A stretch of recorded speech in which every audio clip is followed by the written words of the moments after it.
Let's go ahead and jump in. Normally we have two screens side by side because our coaches are typically located in another part of the country or another part of the state. And today we just finished up the JGA, our team sales meeting right around the corner. And we walked over and said, hey, let's have a conversation about our client events and what we're doing to have success at our client events, what our best practices are at them, what we have found that's working, what's not working, and let's make sure we share it with our audiences. I know that a lot of you are joining us potentially for the first time. I know a lot of you are solo agents. I know several of you are agents on teams, or maybe you're operations team members, or maybe you're lead agents leading teams and you're looking to do better with your client event. So if you're a first timer, meaning you've never been on a Glover U webinar or session before, go ahead and put 555 down in the chat. I want to see our first timers on the screen over there. Wow, tons of first timers. Oh my gosh, tons of you. Great. Well, thank you for joining us. For those that aren't familiar, my name is Jeff Glover. I've been listing and selling real estate here in the great state of Michigan. Now, this past May was my 20th year in the business. And so if you're wondering, like, who is this Glover U? I see ads, or I get emails, or maybe I get spam from you guys. We jokingly call ourselves a non-denominational coaching and training company for agents from all brokerages, from all brands, whether you're independents, whether you're from Remax, Keller Williams, Coldwell Banker, Century 21, EXP, everyone's welcome in our world. And we now have not just hundreds, but thousands of success stories around the country of people having success using our methods. And so today we're going to do something that we haven't done before on a webinar, and that is sharing with you the success that we're having with client events. I was never a big fan of client events. In fact, we didn't really have much of a database. It was an Excel spreadsheet. And we finally put together a database plan about 5 years ago, and it included a heavy emphasis on client events.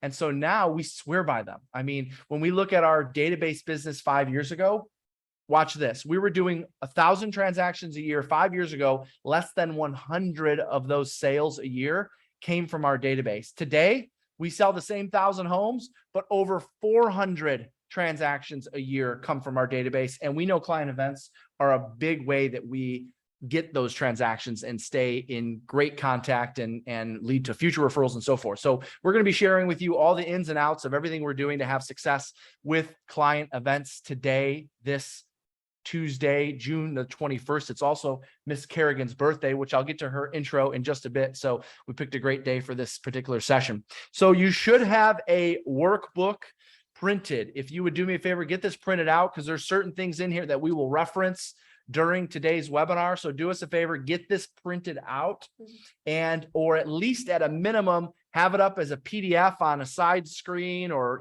at the bottom. And from time to time when we reference this, you're going to want to maximize the screen so you can go to what I'm pointing out.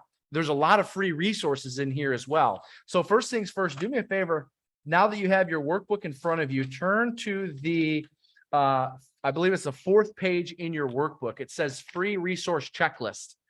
Now, you're all adults. I don't necessarily need to go through and explain every single one of these resources to you, but I'm going to point out to you the most popular ones right now, or at least what I would consider our hottest resources. Okay. So number one, you'll see on there, the bottom left-hand side, it says Jeff's morning message.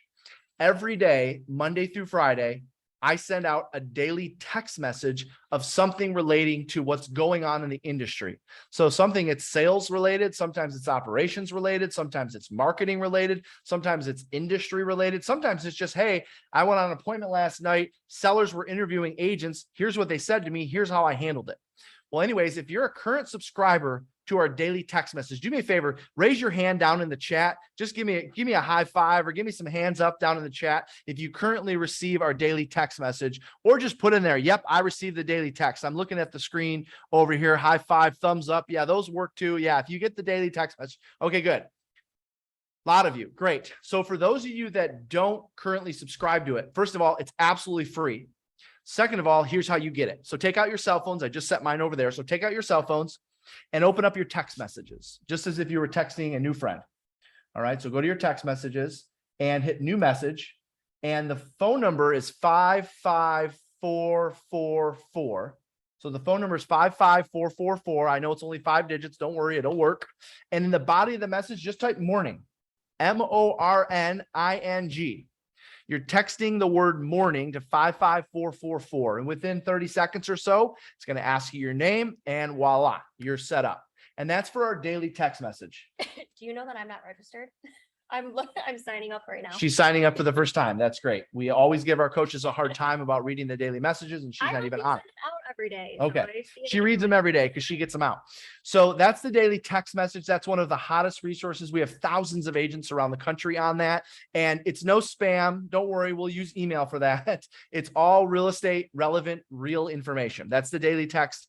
55444 is the number. Text the word morning. The second resource I want to point out is you'll see on the bottom right-hand corner of this page in your workbook. So everyone should have this. Bottom right-hand corner, it says Glover Gazette. That's this physical publication. We produce now 50,000 copies of these, and we send them out free postage, free printing. You don't pay a dime. We send these out to over 50,000 real estate agents and brokers across the country. If you'd like to get your hands on it, it's super simple. I'll show you how to do that. Go to your Facebook app. All right, so take out your phone. Let's see if you're in the inner circle. I absolutely am. Take out your phone, search Glover U Inner Circle. So in the right-hand corner, there's a little magnifying glass. Just type in Glover U Inner Circle. It'll come up. Yep, there it is. And it's going to ask you to subscribe to our quarterly publication. That's this. If you want it, put your information in there. We'll drop it in the mail to you. It's 80 to 90 pages of real estate sales and business all the time. All right. That's the Glover Gazette. Are you doing social media right now? I'm We're in the gonna middle post of a it in the webinar. circle. Okay, good. Well, I wasn't looking. You might need to take that photo again. If you want this, it's yours. Go to the Facebook group, Glover U Inner Circle. And when it asks you for your mailing address, don't give us your email because this is physical. All right. We'll get that out to you. Now, for those of you that are already part of the Inner Circle, there's a little side way to get to it. If you're not already receiving this regularly, you just go to gloveru.com/Gazette. That's GLOVER, the letter U.com/Gazette. And we'll drop this in the mail to you. Great, great copy, great addition. Okay. The last resource that I want to leave you with today. Do me a favor, turn to the first clean sheet of paper in your workbook. Turn to the first clean sheet of paper in your workbook. And at the top, it says best practices for hosting client events. First clean sheet of paper in your workbook. And I want you to write down gloveru.com/tour. gloveru.com/tour. Now, I know many of you have joined us. We are visiting 45 cities this time right now, this tour. And we're doing a 5 steps to 15 more sellers this summer. We've been having sellout crowds in almost every city that we go to. And the reason why I had you write that down is, number one, because you can see the cities that we have left. And we might have a city in your backyard. If you've drop that in the chat, gloveru.com/tour, please. And also, for those of you that are nowhere near a city, there's 45 of them. You got to be within 2 hours of some of these cities. Anyways, or you may have missed one in the past. We are doing a virtual live broadcast tomorrow from Cleveland. So we have a big stop tomorrow in Cleveland, 5 steps to 15 more sellers. We're broadcasting that live, and it's a 3-hour session from 9 until noon tomorrow. So go to gloveru.com/tour to join us for that. You've been on a few of them in the back of the room. And what is the feedback you're hearing so far? People are leaving with multiple pages of notes, 5, 6, 7, 8 pages of notes. We make a joke that it's only $29. And so hopefully we have a pretty good return on your investment. And I think people are getting way more than that. Yeah, it's 5 steps to 15 more sellers, but honestly, we probably share 46 different ideas and strategies. And they're not like made up things. They're things that we're using right now in our business to take 60 to 80 listings per month. So go to gloveru.com/tour to see if we're going to be in a city near you, or join us for the virtual tomorrow. We promise we won't let you down on that. Okay. Let's jump into today's topic. So for those of you that aren't familiar, Miss Kerrigan next to me has been in business with me for almost 10 years. Yep. almost 10 years, nine and a half, I guess. This coming February will be 10.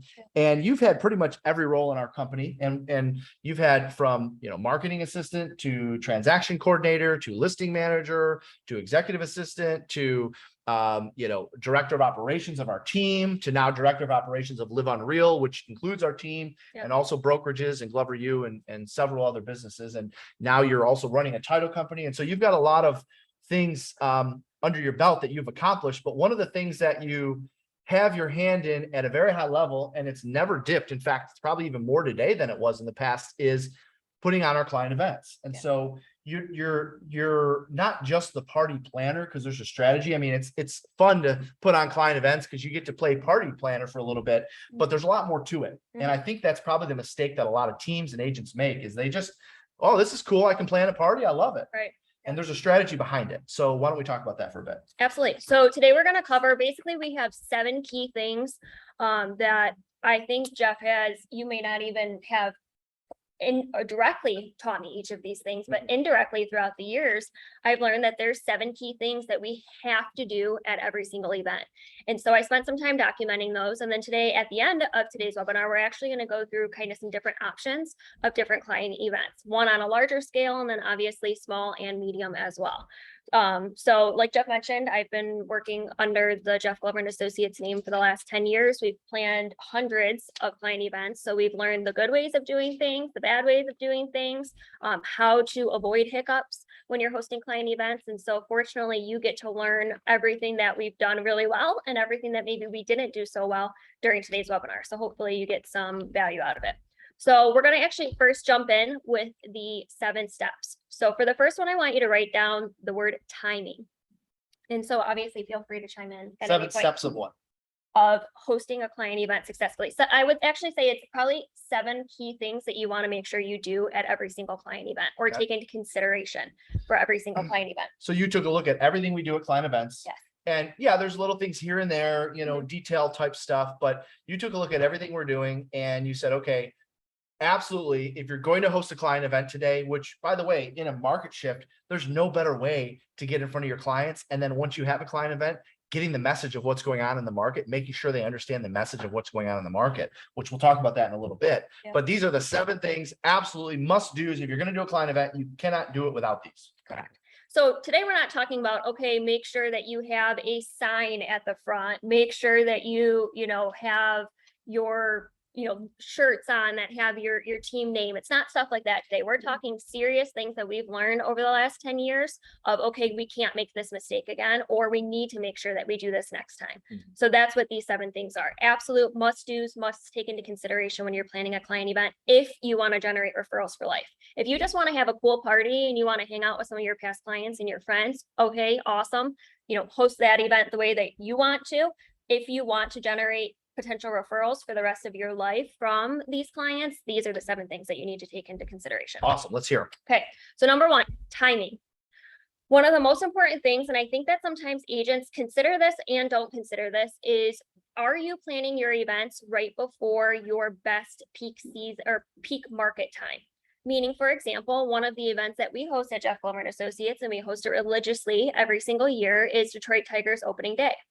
Detroit Tigers are our baseball team in the state of Michigan, and their opening day, which is, their first home game, is always right before the break of spring, right before sometimes we get really lucky. I always play like, okay, is this year going to be a year where it's going to be like 70 and beautiful, or is it going to be snowing and still be 50 or 40, whatever. When you live in the Midwest, you never know. Right. So usually we fall somewhere in the middle, but my point with that is we specifically plan that event for that time of year because we know that it's right before spring breaks.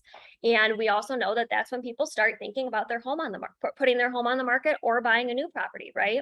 So when you're planning your client events, and you'll see, of course, I'm the operations person, so I'm going to give homework at the end of this webinar, but you'll see that when I give you that homework, you need to think about what your events are and strategically place them depending on when you have the opportunity of getting the most referrals or business from that client event. So another great example would be, we always do something around right before fall, right before Thanksgiving and the holidays start. Well, why is that? Because we know that when we're hosting or when we're getting in front of them before the holiday season, there's no better time that people are at parties, at gatherings, seeing people that they maybe don't see as often. And what usually comes up right now, it's probably inflation, it's probably the market, all of those different Interest things, rates. right?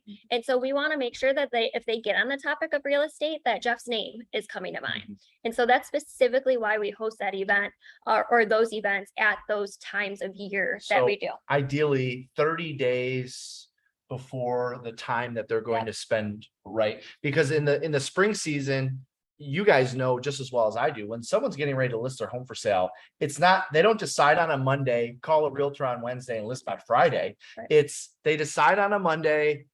That next weekend, they clean up the basement. The weekend after that, they clean out the garage. The weekend after that, they clean up the yard. Then they call a realtor. Then they have a final punch list of things to do, right? Because they want to try to get as much done as they can before realtors come and see their house. And so that starts, generally speaking, no matter what market you're in the month of March and April. And so we want to be in front of them while they're in the middle of doing that, because then guess what happens when it comes time to list? We're going to be top of mind. Same thing goes for the holidays. If you do an event in the fall, September, October, November, ideally October, November, you're going to be 30 days within a 30-day time frame of them seeing all of their friends and family, and you're still going to be top of mind. Correct. Yep.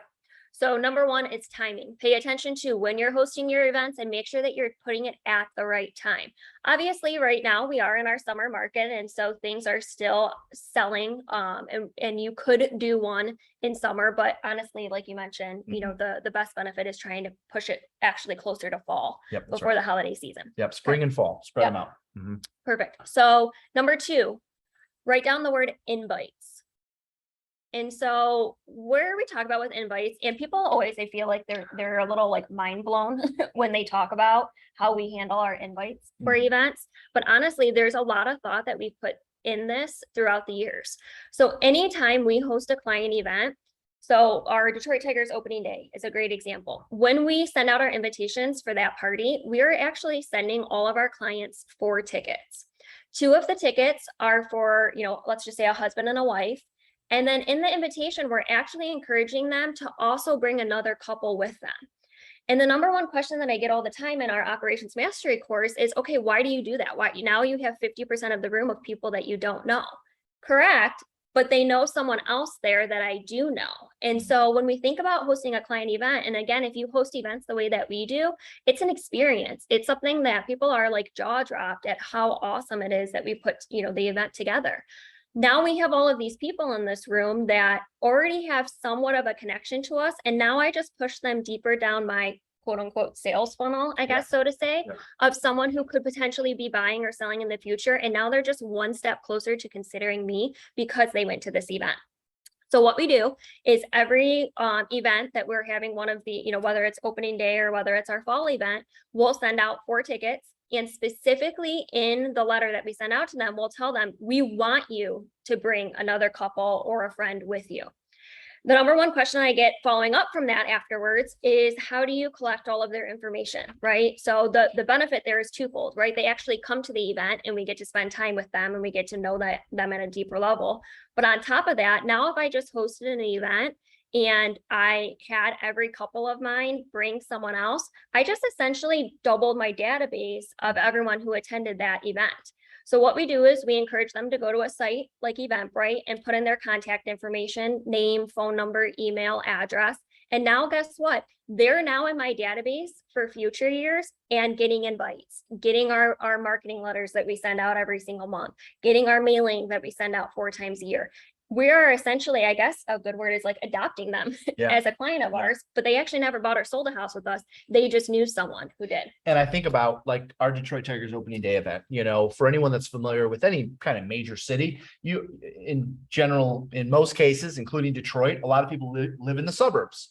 Well, I picture, a couple that are a client of ours driving from, Bloomfield Hills, Michigan with their neighbors in the back seat down to our opening day party. And they're talking about at some point in time, from the time they get in the car till the time they get to the party, the invite or the event is going to come up. How did you get an invite to this? How do you know this guy? How do you know this guy? Have you been going? And so they're already pre-selling their neighbors on why it's cool to go to this. And then next thing you know, the law of reciprocation says, I've added value to them it will come back to me in fold later. Now, not everyone's going to become a client, of course not, Mhm. but now they're on my email list. Now they're following me on Facebook. Now I'm sending them letters, for future events. And so it's a great way to build a database with people that are going to know you, like you, and trust you quickly. That's one thing I love about client events. Yeah.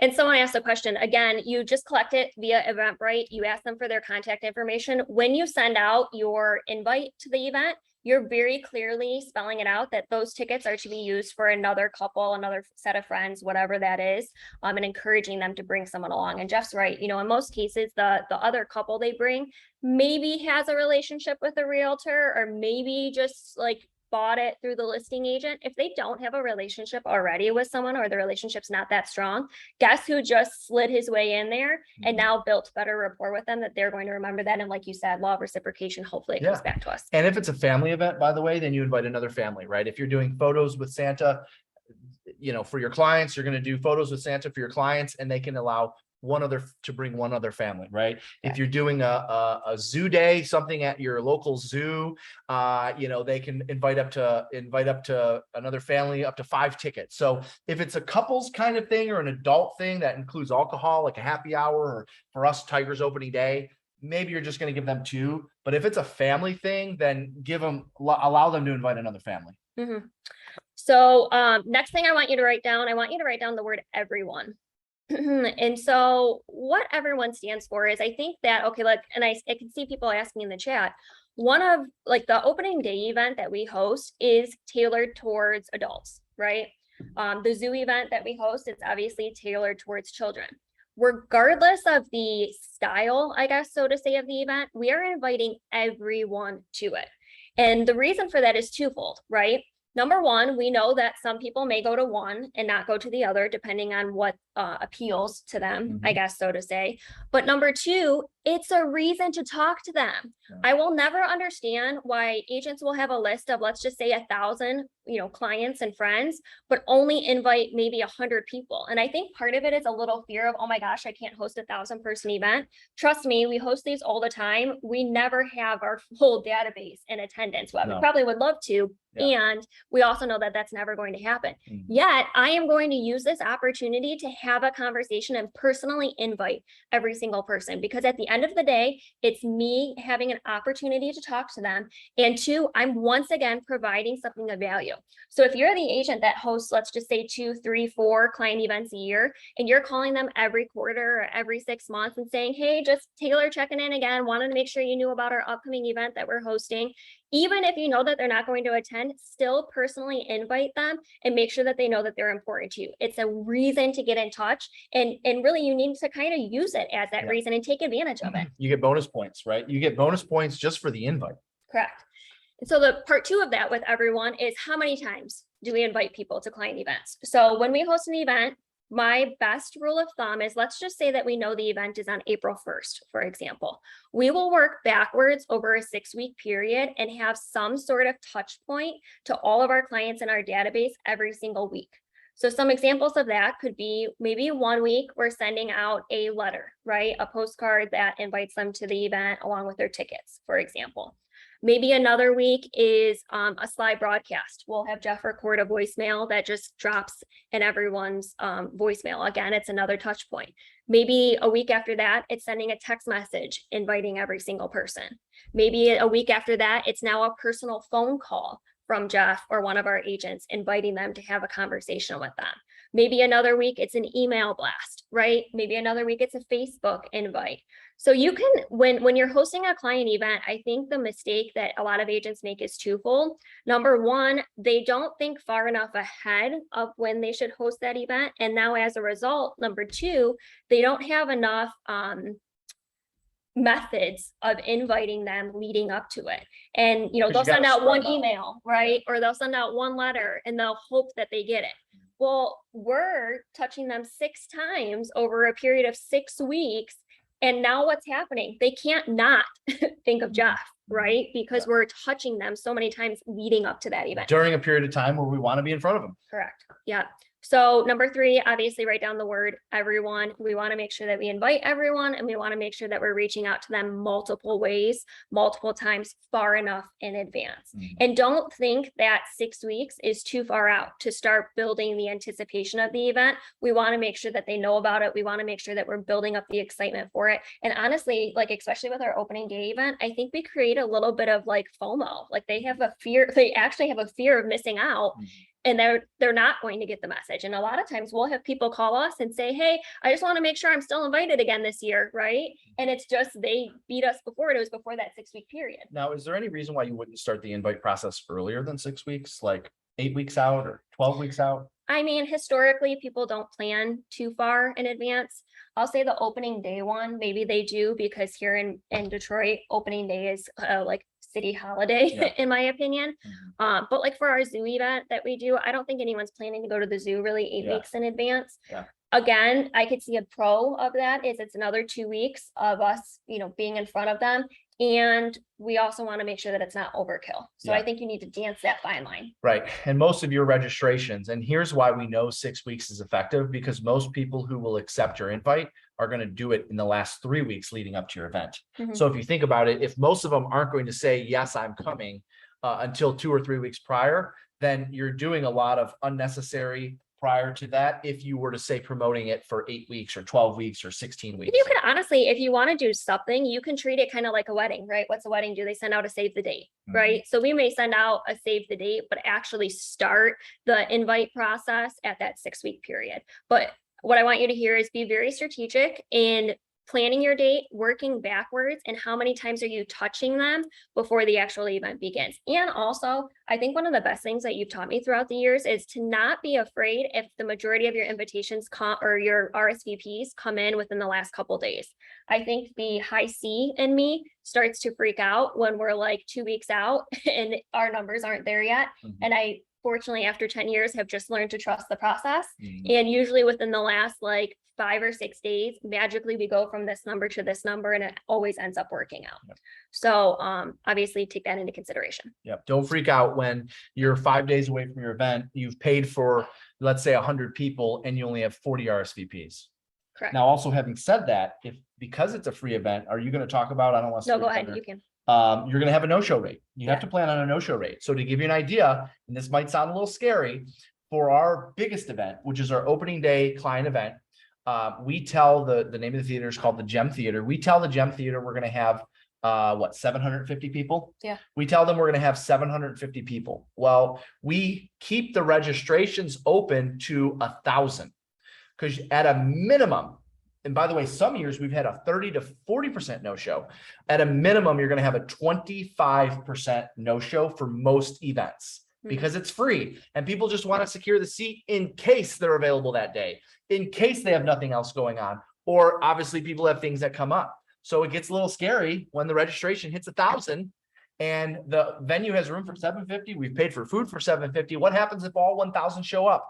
Never have we had all 1,000 show up. In fact, our last event, we had 1,000 RSVPs. We had 650 show up. So we actually had a 35% no show. So at a minimum, plan on a 25% no show for a free event. Yeah. And that's, again, part of the benefit of reaching out multiple times. You're reminding them that you're expecting them to be there. And so one of the things that we also do, I don't have this written down, but you just made me think about it. We always send a no before you go, right? So 24 to 48 hours before the event starts, we're sending a no before you go of here's all of the important stuff that you need to know leading up to the event: location, parking, all the benefits of coming. Well, then that allows us to remind them once again that they registered for this. And if they can't attend, obviously to let us know so we can open up that opportunity to someone else.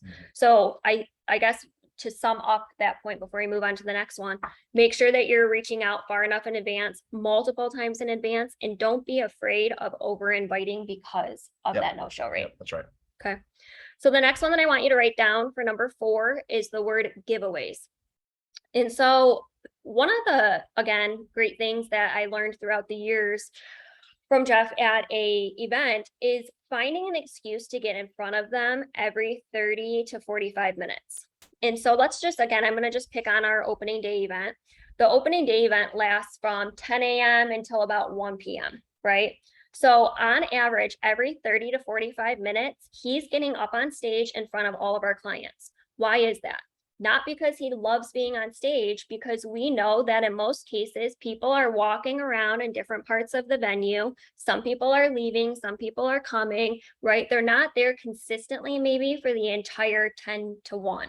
And so we want to make sure that we are in front of them if we didn't see them previously. And then also reminding them once again why they're there. And I'm actually going to pick on you a little bit to talk about the 3 or 4 key things that you always make sure that you do while you go up on stage. Yep. Obviously, giveaways being one of them. Yep. So I'll of course thank everyone for being there. We are always promoting a foundation, and we have our own nonprofit foundation called Glover's Heroes. So I always thank everyone for their support of that.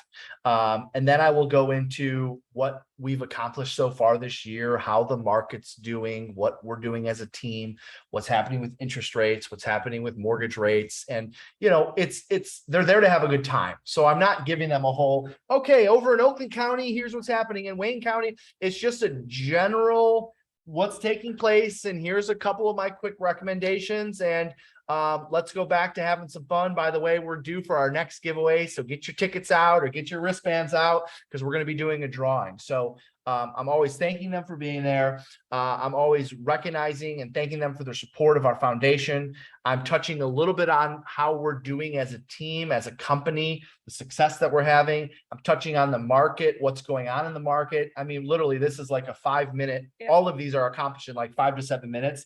And then I'm doing a drawing. So by the way, when they know that you're doing a drawing, every time you get on the microphone, what do? They pay attention. So there's an incentive for them to kind of quiet down and listen to what I have to say. And, you know, if you're going to do a big event like that, make sure that the audio goes throughout the entire venue and that you have screens and so forth. And so is that what you wanted me to share? Yeah. So basically what I wanted Jeff to share, because obviously, again, he's getting up every 30 to 45 minutes, what his script is. And you just heard that. Now, there's a couple things operationally that I want to make sure that you think about if you're going to do this. Number one, the biggest reason why they're listening to him every 30, 45 minutes is because they know that he's going to be giving something away. So what we personally give away is, you know, I think the Detroit Tigers maybe are getting a little bit better. Last I checked, I don't think they are right now, but Tigers tickets aren't really expensive, right? Maybe $50, $75. What we do is we actually give away 2 tickets to the opening day game. So one of the questions that I saw in the chat is someone asked, do you give tickets to every single person who's attending? No, but every 30 minutes, we're giving away a pair. So everyone has a chance to come to opening day, which is a big deal because it's sold out, and we buy probably 14 tickets. So that way we figure out what time the party's going to start, what time the first pitch is. And then every 30 minutes, I'm giving away a pair of tickets. And so their incentive is to be there to win. And there's a lot of energy around that. And so I want to make sure that you hear the giveaway that we're giving away is something that people are excited about. No one really gets excited about a $25 Visa gift card. So make sure that you think about what it is that you're giving it away. Maybe you reach out to one of your affiliates, like a lender or a title company, you ask them to put together a basket, right? Make sure that it's a really cool basket that you're giving away and have multiple of them. But you need to have multiple giveaways during the event, and they need to be things that people are excited about, not just a $25, Visa gift card. Yeah. Now, the follow-up question is, okay, well, how do I get people to stick around, right? So part of the reason why we do this is, number one, we want to stay in front of the people who are there as they're coming and going. But 2, we also want to make sure that they're staying and not just necessarily coming in for a drink and then leaving. And I think one of the mistakes that a lot of people make when they're hosting client events is that they'll host it where, like, I'll just pick on our Detroit Zoo. We did that once, and I actually don't know if we're going to do the zoo event again, because the zoo is huge, right? They're not with us for that entire time period. They're walking around looking at lions and tigers and all of this stuff. We only see them for maybe when they're eating. Basically, they all meet to for get their 60 t-shirts. to 90 minutes, right? And so that was one of our events where we were like, okay, for the amount of money we're paying for this event, we only had 90 minutes with them. Yeah. We would instead decide to pick an event where we're going to have them for 3 or 4 hours and be able to keep them there with us. Yeah. So how do you keep them there with you? I'll pick on our Easter egg hunt that we just hosted for our first time this year. I talked to a lot of different operations people across the country and asked what they did really well during Easter egg hunts and maybe what they didn't do as well. One of the things that I learned is you need to keep the kids occupied leading up to the Easter egg hunt. So we had crafts, we had an Easter bunny, we had a musician, we had a balloon artist, we had multiple craft stations, we had coloring stations. Make sure you have multiple balloon artists. We did learn that, by the way. So my point is, when you're hosting an event, when we'll talk about later, some of the smaller scale or larger scale events, whatever that event is, force yourself to think about like 2 or 3 things that they can do while they're there. For us at the opening day event, it's free alcohol. So I think that probably just keeps them around.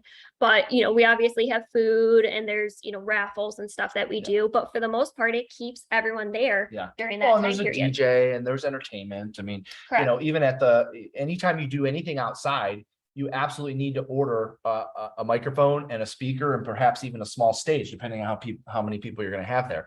They need to be able to hear you when you're doing your announcements every 30 minutes. Right. So 1, under giveaways, make sure that you're giving away items of value. 2, make sure that you're getting in front of them every 30 to 45 minutes, giving away those items of value. And again, thanking them for attending. 3, what is your sound setup, right? You can't just yell really loud. You need to make sure that they can hear you and that they can see you. And then number 4, under giveaways, how are you keeping them there, right? How are you making sure that it's not, nothing against pie giveaways. They're cool, but I've never understood why we spend so much money on a pie giveaway and all I'm doing is throwing it in their window as they're driving by. Yeah. Right. I'm seeing them for not even 30 seconds. I would rather take that money instead and do an event where I can keep them around me for, an hour or 2. Yeah, that's a really good point because there is some value. And I know a lot of agents do that and have success with it. And by the way, we do it too. It's just when we look at a return on our event, it is our least return, right? Because it's a couple touches and it's a hi, bye, have a good holiday. They're not really getting a chance to engage. You're not really getting a chance to talk to them about the market. You're not getting a chance to thank them, for their business and continue referrals over and over again. And so that's something you have to look at when you look at your events. What is the ROI of each event? Yep. All right. So moving on, number 5 is social media. And I'm surprised you didn't mention this during your speech of what you talk about when you're on stage. Well, you put me on the spot. Number 5 is social media. So under social media, we have make sure you promote a hashtag during the event. So for those of you that don't know hashtags, that is basically when someone posts a picture from your event, you're asking them to do like hashtag JGA opening day is an example. When we use that hashtag, a couple things happen. Number 1, the reason why we're encouraging them to post photos and use a hashtag online is because now I just got exposed as the agent hosting this event to that entire person's friend network. And if it's a really cool photo, obviously that helps. It helps with engagement and it helps, again, exposing me to people that I don't know. But then number 2, now because they were using our hashtag and because they were tagging us, I now have a, library of photos that I can use from the event. So maybe I don't actually have to have a photographer. I encourage it if you want to have a really nice one or a nice event. But now I have all of these real life photos from the event of people showing how much fun that they had. Yeah. So one of the things that Jeff does is when he goes up on stage, he'll say, and make sure when you post pictures today, you tag 855 Jeff Sells, or you use the hashtag JGA opening day. And he'll say it consistently. And so like if you walk into, I wish I could like do a video of our setup of the opening day room, but like when you walk in, there's signs everywhere that tell people to use that hashtag or to use that tag. And people do it. And now, first and foremost, like I said, the most important thing is now he just got exposed and people are like, oh, you know that Jeff Glover guy?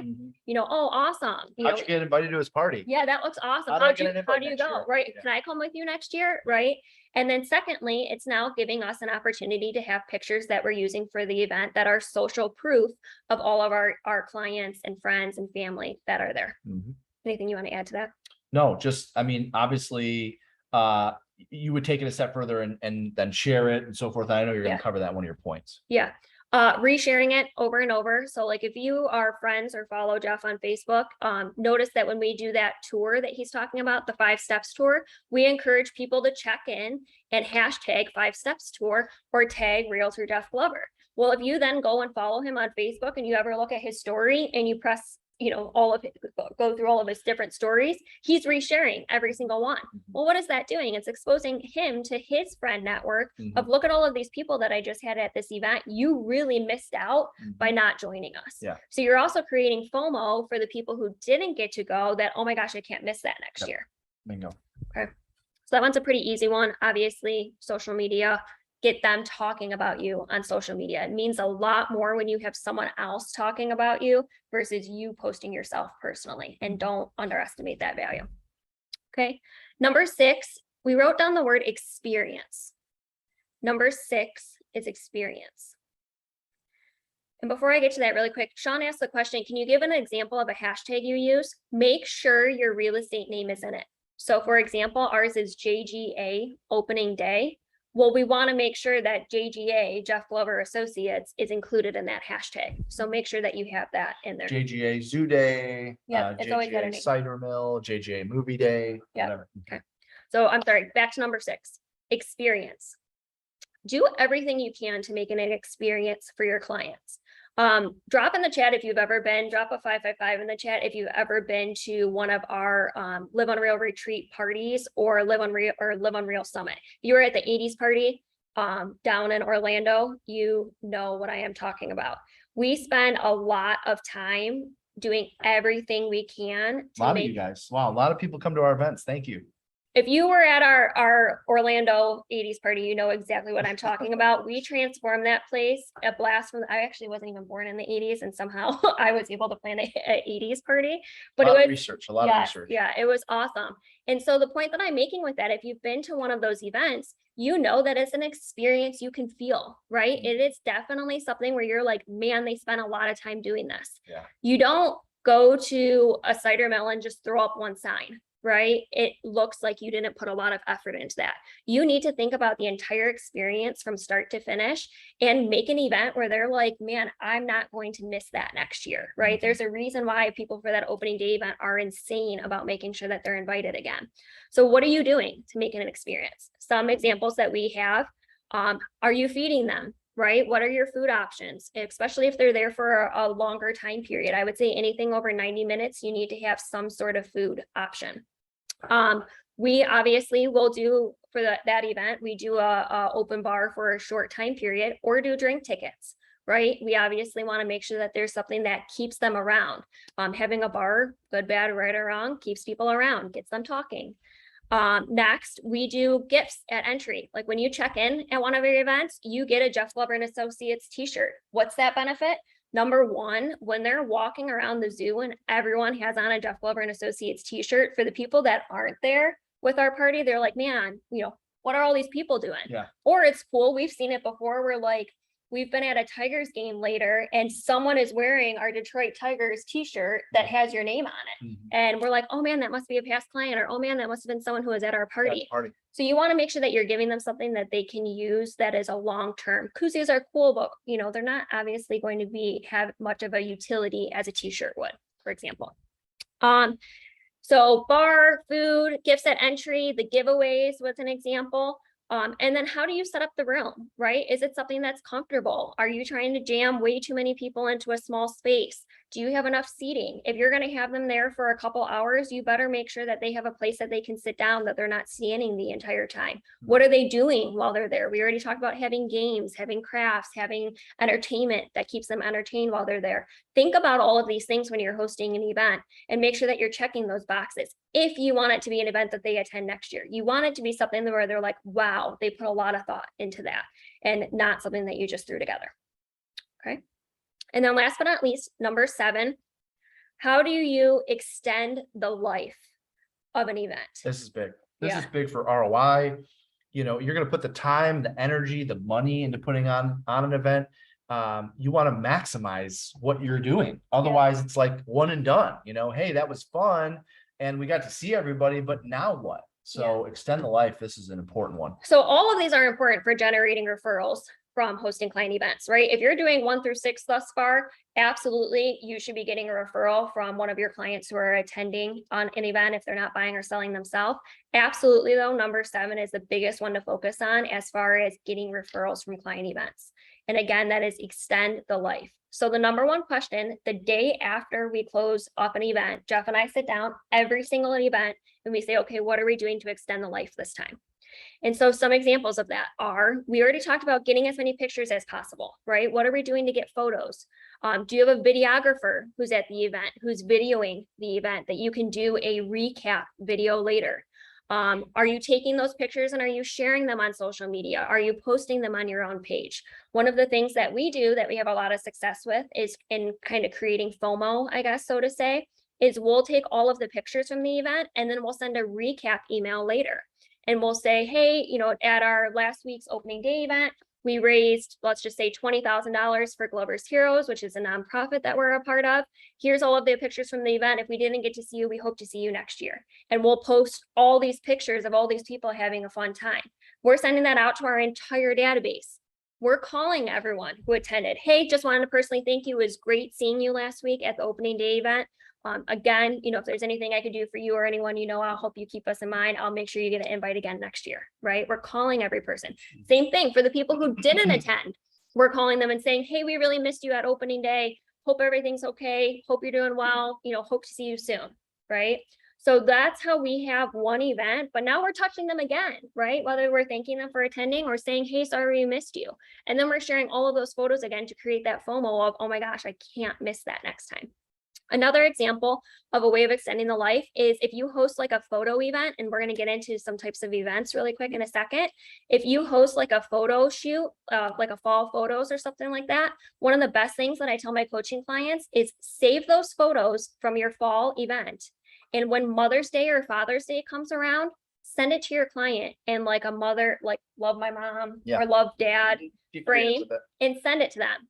One, they're not expecting it, right? Because that was all the way back in fall, but you saved those photos and you sent it out to them later, the next year and had another touch. There's so many different things that we can do during these events to extend the life and better, I want to say, guarantee your chance of getting a referral from one of those clients. Yeah. Love that. All right, cool. So there you have it. There are the 7 things that you absolutely have to do when you are planning a client event, whether it's big, small, medium size, doesn't matter. It's one of those check boxes. If you're in our operations mastery class, we actually give you an event checklist of all the things that you need to make sure that you don't forget when you're hosting a client event, and those 7 things are included on there. So let's talk about the types of events that we've had success with. There's small events, there's medium events, there's large events. We've trialed and errored a lot of things. We've beta tested things. We've talked with successful teams around the country about what they've had success with, and we've implemented some things that they've done. What would you recommend to everyone on here in terms of small, medium, and large events that will get you the best ROI? And please keep in mind, when I'm talking about ROI, I'm essentially talking about 3 things. I'm talking about client retention. All right, because that's one of the reasons why you put on events, to retain clients, even if they're not going to send you business in the next 12 months, you're retaining them as a client. Number 2, immediate business that will come from event, meaning, hey, we were at your event last week and we want to list our home for sale. Or we'll have people come up to us at events and say, hey, what's on your schedule this weekend? Can you come out and take a look at my house? So that's immediate business that you get from events. And then the 3rd thing is referrals, meaning because you're top of mind, and this is the biggest one, because you're top of mind, one thing that we notice is the amount of referrals from our database the next 10 days, 14 days, 30 days after event go up dramatically. And so let's talk about what are some actual specific events that we're having success with. So these are just examples of ones that I've hosted personally, whether you're an agent on our team or, a coaching client of ours helped put together. So these are some examples of, again, small, medium, or large. Small ones. So fall photos, do a fall photo session, 15 minutes, every family signs up for a time slot. You have your photographer there. Maybe you pay them for the day versus doing a house shoot. You have them take pictures. You get all the pictures at the end of it. You distributed them after. And again, that was an example of something you could do like around Mother's Day or Father's Day. Great time to do that is fall, right before you have Christmas cards that go out. One of our agents, her name's Jennifer Scully, amazing agent on our team. She actually takes those photos and orders them 10 to 15 Christmas cards and sends it to them and says, hey, I already took care of ordering your Christmas cards for you this year. Here you go. And sends them to them from Vistaprint. Not super expensive, very easy to put together. Again, smaller event that you can host. Another example, obviously photos with Santa, have Santa come into your office or rent out a hall, have Santa, pictures with Santa, do Christmassy things, holiday things, whatever to keep them there during that time period.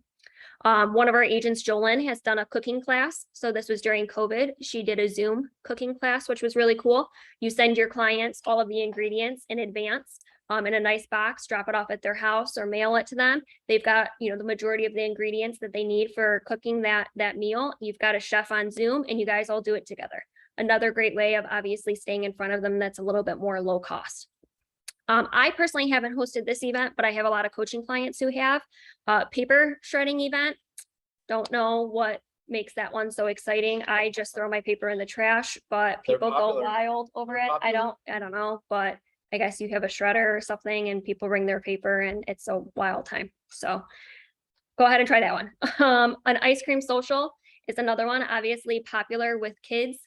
Doing some sort of ice cream social, whether that's like at a park or at a hall, making that as cool as popular or cool as possible. And again, that is another one that is tailored towards probably younger children, right?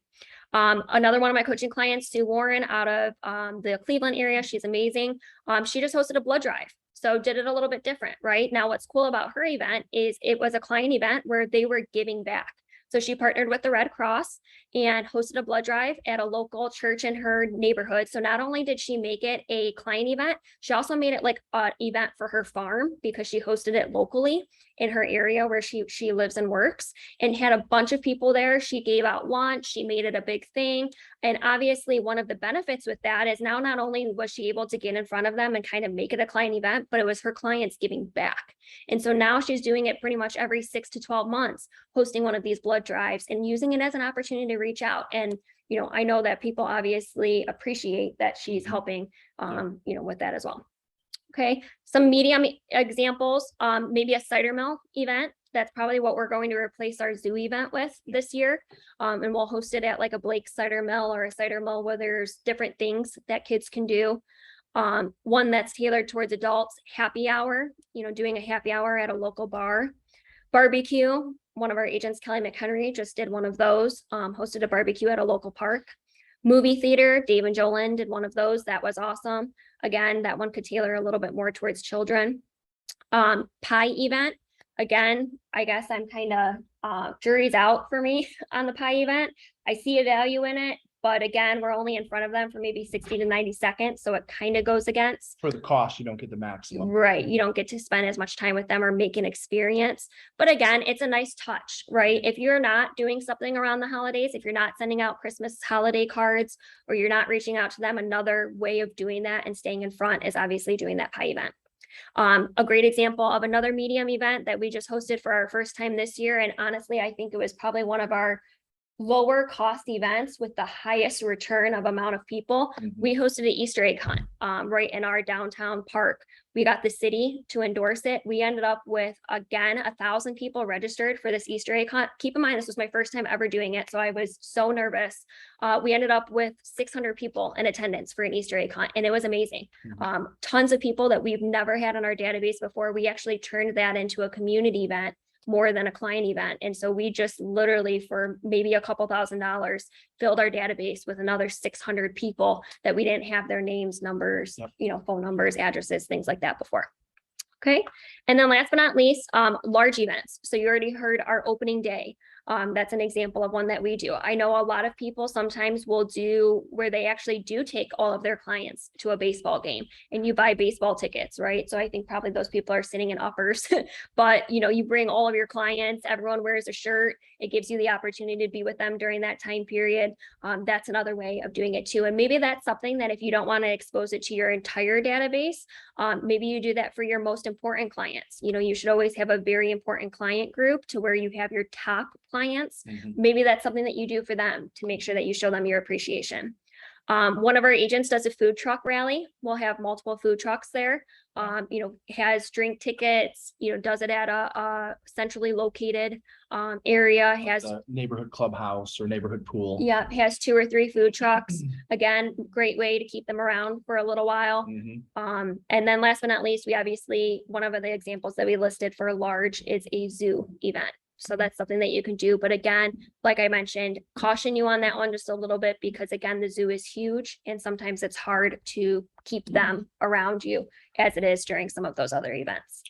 So those are my examples. Awesome. Types of events. Great events. So, I you do said have you have homework some for them. homework. Yes. What's the homework? Let's hear it. So I wouldn't be the operations coach if I didn't assign homework at the end of every class that I do.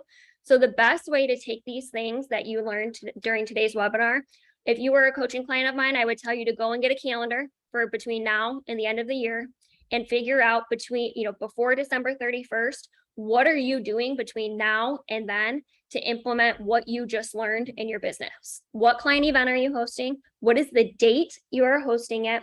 And now work backwards to figure out when your invites start and what invites you're doing and when. And then if you do that, honestly, if you're looking to get client referrals before the end of this year, that's your number one way of doing so. Get in front of your database. They already, for the most part, know, like, and trust you. Get them to bring their friends. They're gonna know, like, and trust you now too. You've doubled your database with people who have the highest chance of doing business with you. You show them you appreciate them, and you're doing it at one of the best times to get in front of them before the end of the year. So Taylor, you mentioned, and a couple people asked in the chat, Yeah. because I don't know if you noticed in the chat, you can do panelists or panelists and attendees. And some of you guys have been messaging us privately just to panelists, which is fine. And so thank you for prompting it. We planned on sharing it anyways. Taylor mentioned in Operations Mastery. This is probably today's talk, which was, 30, 40 minutes or so, was not even one session in Operations Mastery. I mean, you have 16 sessions in this program, and hosting great client events is like half of a session, if I'm not mistaken. So can you tell us a little bit about the operations program that you run? Yes. So Operations Mastery is a 16-week course. It's taught by myself and the now Director of Operations of Jeff Glover and Associates. So Jeff mentioned I'm the Director of Operations of Live Unreal Companies, which is the parent company, and Jeff Glover and Associates is our actual real estate team. So I hired my replacement in that role a few years ago. I made it super easy. Her name's also Taylor. So the benefit is you get two Taylors for the price of one Taylor, and we co-teach the class. And so what's really cool is every other week it's either her or I who's teaching, and we cover everything operations. And so I think that sometimes people are like, all right, well, I'm a real estate agent. I don't have an assistant. I don't need this course. Wrong. Everything, if you are selling real estate right now, you need Operations Mastery. If you don't have a solid seller follow-up plan, if you don't have buyer drip campaigns, if you don't know what your 72 touch points are to a client who's working with you, if you haven't hosted a client event to this degree before, if you don't have a post-closing follow-up plan, if you're not getting client reviews after every single closing, I could keep going for 16 more things. If you don't have that stuff, then you need this course. And I will tell you that this class teaches you all of that. And the best part is, I don't know, I never told you this, but Taylor and I are open books, and we literally give you verbatim the scripts that we use. So when we talk about like the invites that we're sending out for these client events, I actually give you the invite that we use. You can copy and paste it, put your logo on it on the top.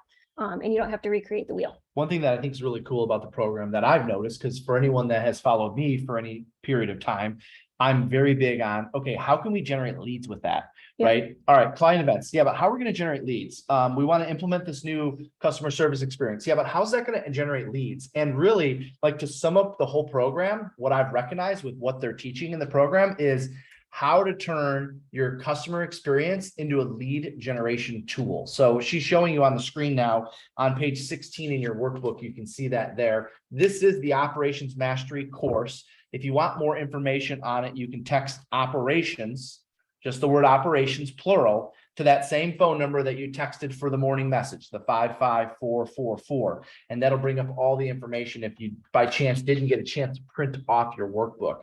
Now, as she mentioned, this is co-taught with the other Taylor, and that's because the other Taylor is on the ground with JGA every single day. And you're on the ground with JGA, but you're also doing other things as well. And so I think it works out really nice because you speak to, kind of the bigger teams with bigger operations, and Taylor Cornfield speaks to the solo agents or the new assistants or the new staff people, that are trying to implement a lot of this stuff. Yeah. And I think what I've noticed most from the group is you have agents in there that want to learn operations and want to learn how to turn out their operations into a lead generation tool. But you also have a lot of lead agents and brokers that will hire a new assistant and then they'll put them through this program. Yeah. So can you speak to that a little bit? Well, see, Jeff, when you hired me, there was no training platform for myself. So then I decided that I didn't want any assistant ever to not have a training platform. So then I created one, and now this is Operations Mastery. Joking, obviously we turned out just fine. But what we actually do, what a lot of agents will do is they'll say, hey, I just hired a brand new assistant. I have absolutely no idea how to get them up and running.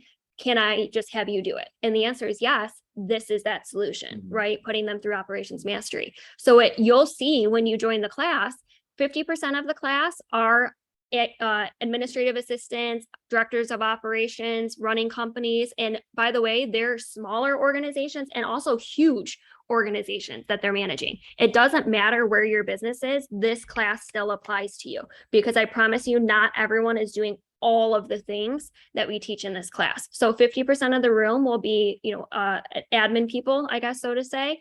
And then the other half of the room will be agents who know that they can increase their business if they just focused a little bit better on customer experience. And, I say it all the time. One of my number one sayings is people underestimate that customer experience is a lead generation tool, right? It is a way for you to generate business for yourself and a way for you to retain your clients, especially when we're heading into a market shift. Well, the reality is most real estate salespeople, including myself, customer experience, customer service, operations isn't really like in our wheelhouse, right? If we're responsible for generating leads and making sales, customer experience is like, all right, an afterthought. And so one thing that I think is really cool with this program, and probably the reason why a lot of real estate agents take it, is because it's a weakness of theirs. And they want a playbook. They want an operations manual. They want to be able to say, okay, I got the sales down. Now, how do I create the operations behind it? So the format is 16 weeks, 45 minutes of Zoom, and I know that's live. Is there interaction? Like talk to us a little bit about the homework and all that sort of stuff. Great question. So it's actually 45 to 60 minutes. And it's, again, Taylor and I rotating. It is live interaction. So I'm really big. I actually prefer to talk to you while the event or while the class is going on, answering your questions, being able to talk about how you actually implement that in your business. Another benefit is you join our Operations Mastery private Facebook group for our coaching clients only. And that's where all of those templates are. And so we'll have people who comment and say, hey, Taylor, I'm in the middle of building my 5-star program. Can you please read this email and tell me I didn't screw it up? Absolutely. And so that's another added benefit of it. So people are asking, it does launch at the end of August. It does sell out. So if you are interested in joining, I know Jeff mentioned it's texting operations to 55444. That's how you get more information on the class. That's how you sign up for the class. We do begin at the end of August, which is awesome because then you'll be in the class while you're planning your fall or winter client event. Awesome. And yeah, when she says it sells out, that's because we limit the number of people that can be in the group coaching program because we want there to be interaction. We don't want your questions to go unnoticed. We don't want them to go unanswered. So we do limit the amount of attendees to enhance the experience for our clients. So if you could do me one last favor after you're done texting operations to 55444, turn to the second to last page in your workbook. Second to last page in your workbook, it should look like this: Live Unreal Retreat Itinerary. I know at the beginning of the session, several of you, when she asked the question, who's been to our welcome parties at our events? Well, this is our next event, and it's going to be our biggest event. In fact, we're on pace for, I think, 850 attendees from all over the country. We're going to have operations team members there, listing agents, buyers agents, lead agents, brokers, owners. It's a really awesome event, and we have one focus and one focus only this year, and that is to build a massive listing inventory. So we're spending 3.5 days in mastermind sessions, breakouts, interviews from the stage, panelists, instruction. I'm actually going to be doing my live listing presentation. So for our operations people that are on today, go back to your lead agent and say, hey, we need to get to this event. She teaches breakout sessions. The other Taylor teaches breakout sessions. It's very heavy in terms of here's all the things we're doing to manage 60 to 80 listings per month. Here's all the things we're doing behind the scenes to help our agents take 60 to 80 listings per month, which is what we're taking right now. So check out liveunrealretreat.com. I'm sorry, it's gloveru.com/retreat. Sorry, we made that shorter for you. gloveru.com/retreat. And everyone who signs up today, because I know a lot of you are, we're giving you $100 off. So use code SSTK at the checkout. So we know you're in today's session. SSTK. They get you $100 off your ticket. A lot of you guys are already planning on going. The ticket price is cheap to begin with. It's $449. So you guys are all getting it for $349. You know, most events like this are, you know, $697, $997, $1499. You guys get it for $350. Operations team members are welcome. And of course, all of your salespeople should be there as well. That's gloveru.com/retreat. If we don't see you at the retreat this summer, we will perhaps see you tomorrow on the virtual tour stop. We'll be live from Cleveland. For those of you that chimed on late, that's gloveru.com/tour. You have an opportunity to see us live, 3 hours on listing skills and listings training. If we don't see you there, we'll see you at the retreat. If we don't see you at the retreat, we'll see you in her group program. Until next time, make it a great one. See you guys. Bye, guys.